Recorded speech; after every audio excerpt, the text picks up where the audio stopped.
जो भी हो उनके घर पे बुलडोजर चलना चाहिए भाई,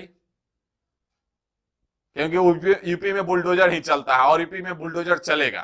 2 साल का जेल और 1 करोड़ का जुर्माना वो लगना चाहिए, तभी जाकर के स्थिति सुधरेगा। पे पेपर लीक हुआ है, अगर 1 2 लोग 4 लोग 10 लोग 100 लोग कहें तो इसको झूठ माना जा सकता है। कहीं ना कहीं बच्चों का भी हाथ है। नमस्कार दोस्तों, तो जैसा कि आप लोगों को भी पता है कि यूपी पुलिस का भी जो पेपर था वो लीक हो गया। तो आखिर ये जो लीक हो रहा है ये कैसे हो जा रहा है? अगर यूपी पुलिस का बात करें तो वही हाल है। पिछला कुछ दिन पहले बिहार पुलिस का भी पेपर लीक हुआ। बच्चे इतने मेहनत करते हैं, जो एक्चुअल में पढ़ते हैं, दिक्कत उन्हीं को होती है। अभी बिहार पुलिस का पेपर भी कुछ दिन पहले लीक हुआ था, उसका अभी तक दोबारा पेपर नहीं करवाया गया। पेपर तो कैंसिल किया गया लेकिन दोबारा पेपर नहीं करवाया गया। यूपी पुलिस जिसमें 60,000 वैकेंसी थी, 48 लाख लड़के एग्जाम देने गए हुए थे, उस एग्जाम देने वाले बच्चों का कष्ट अगर आप देखेंगे ना तो आपको लगेगा कि क्या हो रहा है। ट्रेन में खड़ा होने का जगह नहीं था और इतना मेहनत करने के बाद वहां जाए और पेपर लीक। पेपर दे के आते हैं, उसके बाद खबर आती है कि पेपर लीक हो गया। तो कहीं ना कहीं अगर इसमें सरकार जो है नाकामयाब हो रही है पेपर करवाने में, तो केवल सरकार का ही दोष नहीं है, इसमें बच्चों का भी दोष है।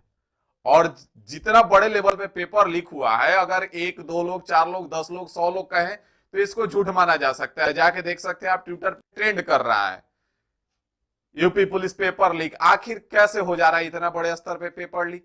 इसमें कहीं ना कहीं बच्चों का भी हाथ है। कहीं ना कहीं जो पेपर देने जा रहे हैं वही डिमांड कर रहे हैं कि हम इतना पैसा देंगे, हमको पेपर दे दो, तभी तो पेपर लीक हो जा रही है।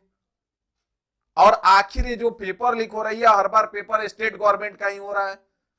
अगर आप उठा के देखेंगे सेंट्रल गवर्नमेंट के जितने भी एग्जाम है, एसएससी का, एमटीएस से लेकर के सीजीएल तक का, किसी का पेपर लीक नहीं होता है। और यहां तो आंसर शीट घूमने लग रहा है, बच्चों के पास 1 1 घंटे पहले पेपर, क्वेश्चन पेपर आ जा रहे हैं। तो कहीं ना कहीं आप इसको देखेंगे, अगर सच्चाई है यही है कि यूपी में जो पेपर लीक हुआ है इसमें बच्चों का भी बहुत बड़ा रोल है। और जो बच्चे इस तरह का हरकत करके अगर नौकरी ले भी लेते हैं तो देश में आगे क्या करेंगे वो आप खुद समझ सकते हैं। तो ऐसा ना करें, जो मेहनत कर रहे हैं उनको उनका मेहनत का फल जो है प्राप्त होने दें, और जो इस तरह का हरकत कर रहे हैं उनसे भी गुजारिश है कि मेहनत करें। क्योंकि इतने बड़े स्तर में पेपर लीक होने का मतलब केवल सरकार का हाथ नहीं है, इसमें बच्चे का डिमांड है तभी तो पेपर लीक हो रहा है। जो बच्चे हैं वो कोई दूध के धुले हुए नहीं है। अगर यहाँ पे आप उठा के देखेंगे यूपी गवर्नमेंट के पेपर्स की स्थिति, तो यहाँ पे आप देखेंगे कि 2017 से जो एग्जाम हो रहा है, 2017 में दरोगा भर्ती हुआ, इसका भी पेपर लीक। 2018 में यूपीपीसीएल हुआ, पेपर लीक। 2018 में UP triple SC lower subordinate हुआ, पेपर लीक। 2018 में UP triple SC tubewell operator हुआ, पेपर लीक। ग्राम विकास अधिकारी, ब्लॉक विलेज डेवलपमेंट ऑफिसर जिसको बोलते हैं, वीडीओ, उसका भी पेपर लीक।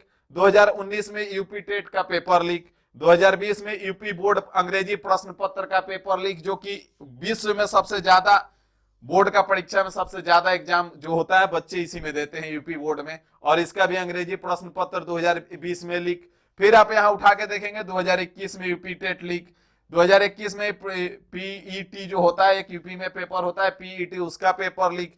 2021 में बीएड का जो एंट्रेंस एग्जाम है उसका पेपर लीक। 2021 में ही नीट यूजी एग्जाम का पेपर लीक। 2021 में ही फॉरेस्ट गार्ड का पेपर लीक।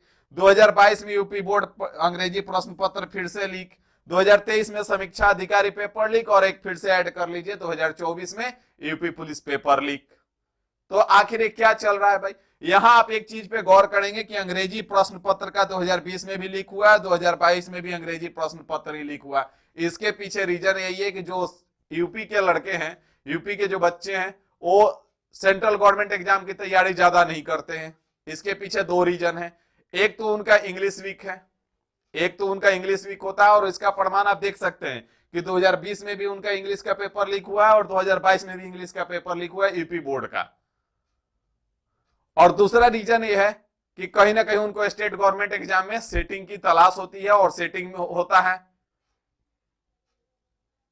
तो कहीं ना कहीं इस तरह की हरकत बहुत ज्यादा हो रही है।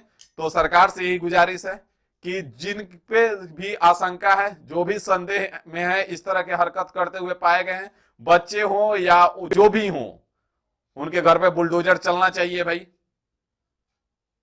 क्योंकि यूपी में बुलडोजर ही चलता है और यूपी में बुलडोजर चलेगा।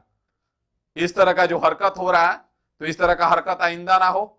जो भी इसमें संदेह हुआ है, जिन पे भी संदेह है कि इस तरह के हरकत कर रहे हैं, तो उनपे बुलडोजर चलना चाहिए, उनपे कार्रवाई होनी चाहिए। जो अभी नियम है पूरी तरह से पास नहीं हुआ है कि 2 साल का जेल और 1 करोड़ का जुर्माना, वो लगना चाहिए, तभी जाकर के स्थिति सुधरेगा। नहीं तो ये क्यों हो रहा है, ऐसा नहीं होना चाहिए। तो सरकार से विनम्र पूर्वक आग्रह है कि जो भी इस तरह का हरकत करते हुए पाए गए हैं, उन पे तुरंत कार्रवाई की जाए, उनको यथाशीघ्र अरेस्ट किया जाए और जो भी पॉसिबल है इस पे एक्शन लिया जाए।